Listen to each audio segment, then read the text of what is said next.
Listo. ¿Desde cuándo te apasiona el arte del cómic?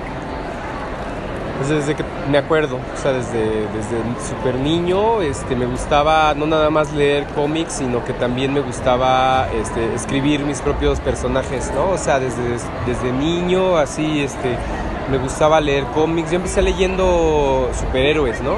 Cómics de superhéroes, El Hombre Araña, Los Hombres X, Batman, ¿no? Los clásicos, ya sabes.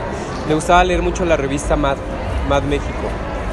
La versión en español, ¿no? Porque era la que llegaba en los años 90 como más directa. Y también tuve la fortuna de poderme acercar a muy temprana edad a los libros de Rius, ¿no? También era lo que yo leía. Entonces llegó un punto en el que me di cuenta que no nada más me gustaba leer cómics, sino que también me gustaba escribirlos y dibujarlos. Ya, pues ya sabes, fui creciendo y bueno, te vas dando cuenta que es posible dedicarte a hacer cómics, ¿no? Yo tomé clases en un curso de cómic con un profesor que se llama Ricardo Osnaya, y él me enseñó como la técnica de cómo escribir un guión, cómo hacer un layout, cómo un storyboard, que es un storyboard, o sea, como las cosas básicas que tiene que uno que saber para hacer un cómic. Y pues a partir de eso dije, pues, si se puede uno dedicar a hacer esto y vivir de eso, pues voy, ¿no? Y es así como me decidí a hacerlo. A iniciar. Ajá. ¿Existe algún cómic que te inspiró?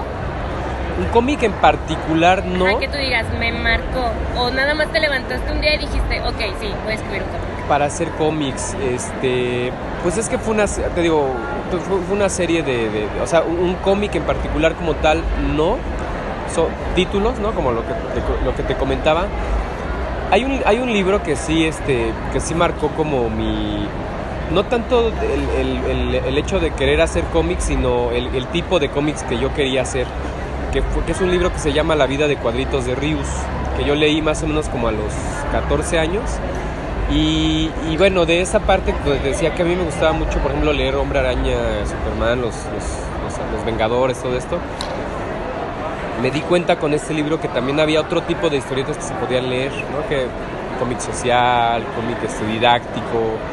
Entonces, en ese momento, como que ese libro sí cambió mi percepción de ver las historietas, que no nada más se limitaba a un cierto tipo de historietas, sino que podías hablar de muchos temas diferentes, ¿no? Y ese libro, te digo, no... Ya hacía cómics desde antes, ya me gustaba hacer cómics y narrar historias como niño, como adolescente. Pero ese libro que te digo que leí a los 14 años, sí me cambió como el chip de querer escribir otro tipo de historias pues diferentes a las que yo estaba acostumbrado a leer. Y hablando de esto, como me comentabas, existen muchos géneros y muchos tipos de historietas. Sí. La tuya en el mundo del cómic son cosas que suelen suceder o suceden aquí en México. ¿Qué te motivó a hacer este tipo de género? Pues mira, lo que pasa es que me empecé como a consumir otro tipo de historietas, ¿no? Por ejemplo, no sé, hay libros que tengo muy presentes de que cuando los leí, los empecé a leer y dije, yo quiero hacer algo parecido, ¿no? Por ejemplo, está Persépolis, que es uno de las grandes influencias de la autora Marjane Satrapi. Está Maus de Art Spiegelman, ¿no? Que también cuando lo leí, que es una especie de fábula que utiliza personajes, utiliza ratones, gatos, perros, para representar el holocausto, ¿no? En la época del nazismo. Entonces, yo dije, bueno, si estos autores pueden contar las historias de las cosas que están pasando en sus países, me gustaría yo contar lo que pasa en México a través de este lenguaje que es el lenguaje de la historieta y del cómic. Entonces, pues mira, la primera obra que escribí de ese corte, de ese género, fue Grito de Victoria, que es un poquito curioso porque es el libro más nuevo que traigo ahorita por ejemplo, para la FIL, pero lo escribí en 2012. Entonces, a mí me tocó vivir como muy de cerca en la Ciudad de México las manifestaciones y marchas que se empezaron a hacer antes de las elecciones del 2012, ¿no? Entonces, al principio yo no tenía idea de que iba a generar este libro, simplemente como que yo veía lo que estaba pasando en la ciudad, iba iba a enterarme de qué estaba pasando, iba a las marchas. Y sí registraba siempre como tomando fotos y videos de lo que estaba pasando, pero fue hasta un punto donde tenía suficiente documentación, donde dije, yo creo que esta historia esto que está pasando ahorita en la Ciudad de México y en varias partes, no nada más en la Ciudad de México, sino en varias partes de la República, vale la pena contarlo. Y vale la pena contarlo a través del cómic, ¿no? Entonces dije, voy a ir haciendo como un registro, voy a ir haciendo como una crónica, pero también tenía el reto de que ese cómic, de que esa historieta no fuera pues nada más la pura información ilustrada, porque iba a ser muy aburrido, ¿no? Entonces quería también pues buscar como crear personajes de ficción basados en hechos reales, ¿no? Pero con los que el público y con los que el lector se pudiera sentir identificado para que fuera entretenido, ¿no? Esa lectura, que el lector empezara a leer y acabara el libro, porque también si tiraba pura información con dibujos, pues iba a ser lo mismo que cualquier otro artículo periodístico, ¿no? Entonces yo quería darle como ese plus de que fuera entretenido para el lector, pero también que contuviera información relevante y datos duros y todo eso, ¿no? Con este libro, por ejemplo, lo que hice después fue hacer una comparativa, una especie de espejo de los movimientos sociales que estaban pasando en esa época, en 2012, y hacer una comparación con los movimientos sociales de los años 60, ¿no? O sea, qué era igual y qué era diferente, qué había cambiado a nivel tanto de ideología política, pero también qué había cambiado en la ciudad, cómo se había transformado la ciudad, cómo se habían transformado los jóvenes, qué diferencias había desde la moda, desde la forma de hablar, la forma de pensar. Y fue un ejercicio para mí muy, muy enriquecedor, porque tuve que hacer como una documentación bien profunda, ¿no? A través de periódicos de la época, revistas de la época, películas, entrevistas con gente que había estado en estas épocas como estudiante, como joven, en archivos, ¿no? O sea, como tratar de recuperar la historia y transmitirla a partir de mi ejercicio, que es la historieta, ¿no? En particular, el que yo leí me llamó muchísimo la atención, es el de A dónde nos llevan. ¿Cuál ha sido la reacción que tú has podido percibir de las personas? Porque obviamente es un tema muy difícil, porque sabemos qué pasó y muchos medios no lo dicen. ¿Cuál ha sido la reacción que tú has captado de las personas? Pues ha habido reacciones diversas, ¿no? O sea, tanto positivas como negativas. Obviamente este tipo de trabajo siempre va a tener polos opuestos, y va a tener también como intermedios, ¿no? O sea, así como hay gente que está a favor, hay gente que está en contra, hay gente que está en medio, y entonces afortunadamente he tenido más cosas positivas que negativas, ¿no? Entonces no lo voy a interrumpir, no al maestro Mora. Ya perdí el hilo por tu culpa.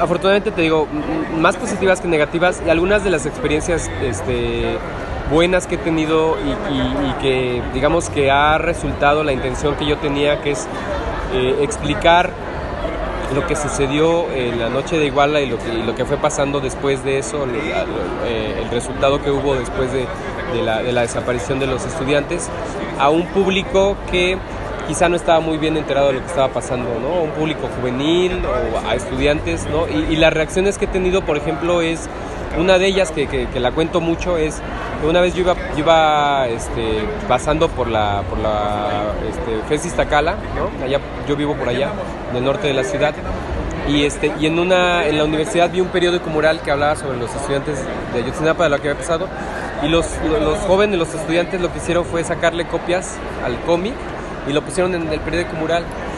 Y lo más chido de todo es que bueno, en ese momento que me tocó verlo, había un chavito bien interesado así leyéndolo, así, pero un niño que obviamente pues, no era estudiante de la UNAM, era mucho más chico, era como de secundaria, pero andaba ahí y andaba bien interesado viéndolo, ¿no? Y me dio gusto, porque pues esa es como la intención que tiene, ¿no? La otra reacción que ha habido también es por parte de muchos maestros, de muchos profesores, que me han dicho que han utilizado tanto como este otro de Grito Victoria como herramienta didáctica, ¿no? Para introducir a sus alumnos a ciertos temas. Entonces han utilizado la herramienta como didáctica y luego me invitan, ¿no? Es que quiero que te conozcan mis alumnos porque les dejé leer tu libro y les interesó mucho y muchos de ellos no sabían bien exactamente qué estaba pasando y a raíz de leer tu libro se interesaron más y buscaron más información. Porque aparte lo que me gusta mucho a mí en mis libros es poner como las fuentes justamente para invitar al público a seguir investigando, ¿no? Y pues, no sé, ese tipo de cosas. Las reacciones negativas, creo que no vale mucho la pena tampoco hablar de ello, aunque siempre yo trato como de las críticas negativas, pues encontrar algo que me ayude a mejorar, ¿no? Pero pues ya sabes, de repente hay como, pues, sobre todo redes sociales, así como de críticas, y ya van a hacer la fotonovela de la tragedia y no sé qué, o sea, ese tipo de comentarios que algunos, te digo, pueden llegar a ser críticas constructivas y otras no. Pero bueno, o sea, eso siempre va a haber, en todo trabajo que hagas, de lo que hables, siempre va a haber tanto críticas constructivas como críticas negativas y también críticas, o más bien pues cosas positivas, ¿no? Así como de, oye, tu trabajo me sirvió para tal cosa, o le sirvió a mis alumnos, ¿no? No sé, hace un par de años que llevaba estos, los de alumnos llevan impresos, un chavito, bueno, fui a una feria de libro infantil y juvenil en la Ciudad de México y llevaba estos y entonces se acercó un niño con su papá, ¿no? Un niño como de 10 años. Y llegó con su papá y lo agarró y lo empezó como a ojear el niño, ¿no? Así como de, muy interesado, ¿no? Entonces le dice al papá, cómpramelo. Ya agarra el papá y lo ve y se pone a leerlo y le dice, ¿ya viste de qué es? Es política. Sí, lo quiero, cómpramelo. Me interesó, ¿no? Entonces, pues ese tipo de públicos es a los que yo quiero llegar por medio de este lenguaje, sin decir que el lenguaje de la historieta sea un lenguaje únicamente para niños, porque eso sabemos que no es cierto, que ya se superó, pero sí es un lenguaje que puede llegar a otros públicos, ¿no? Y que puede hacer la información más entretenida, ¿no? O sea, y sin confundir la diversión con el entretenimiento. O sea, el entretenimiento, digamos que consiste en captar la atención del público para que siga leyendo una historieta. Perfecto. Sabemos que estás muy ocupado. La última pregunta. Sí, no te preocupes. Último Chance quedó como finalista en Secuenciarte de Pixeland 2017. Cuéntanos de qué va. Bueno, Último Chance esa sí es completamente una historia de ficción. Pero pues también es como no es como tal una crítica, pero sí es una alegoría de lo que está pasando en cuestión de violencia en México, ¿no? Entonces, bueno, Último Chance trata de la historia de un personaje que es un peleador clandestino que por cuestiones de salud tiene que dejar de pelear, ¿no? Pero este peleador clandestino tiene que mantener a su mamá, ¿no? A su madre. Es la única manutención que tiene, porque aparte la madre también está enferma, ¿no? Entonces por problemas cardíacos él tiene que dejar las luchas, las peleas distintas. Y en una última pelea que tiene, porque el doctor le dice, no, pues tienes que dejar las peleas clandestinas porque te va a dar un infarto o algo. Una última pelea, perdón, pues sí, efectivamente se muere, ¿no? Entonces en ese momento llega la muerte y hace un pacto con él y le dice que si él sigue haciendo su trabajo le va a dar chance de seguir. Y entonces se convierte en un sicario, ¿no? En un sicario del narcotráfico. Todo esto ocurre en una ciudad del norte. Entonces, y bueno, ya no la voy a estropear la historia, ¿no? Esa es como la sinopsis. Pero digamos que el tema de la historia es justamente que a mí me parece que la violencia surge también a raíz de las necesidades y de las carencias básicas de las personas, ¿no? O sea, no es justificable que las personas se dediquen a buscar este tipo de salidas, pero sí tiene mucho que ver con las cuestiones básicas. Y me inspiré también mucho, por ejemplo, uno de los personajes es la Santa Muerte, porque me parece que la figura de la Santa Muerte tanto la Santa Muerte como por ejemplo Malverde, ¿no? Estas figuras, lo que busca la gente en ellas es las cosas básicas de las que carecen, ¿no? O sea, que es salud, alimentación y educación, ¿no? O sea, a la Santa Muerte, a los santos en general se les pide pues salud, ¿no? Se les pide pues tener trabajo y como el Estado, como el sistema no se los proporciona, la gente lo busca afuera y en los seres, en las deidades, vamos, ¿no? En este tipo de personajes del imaginario popular.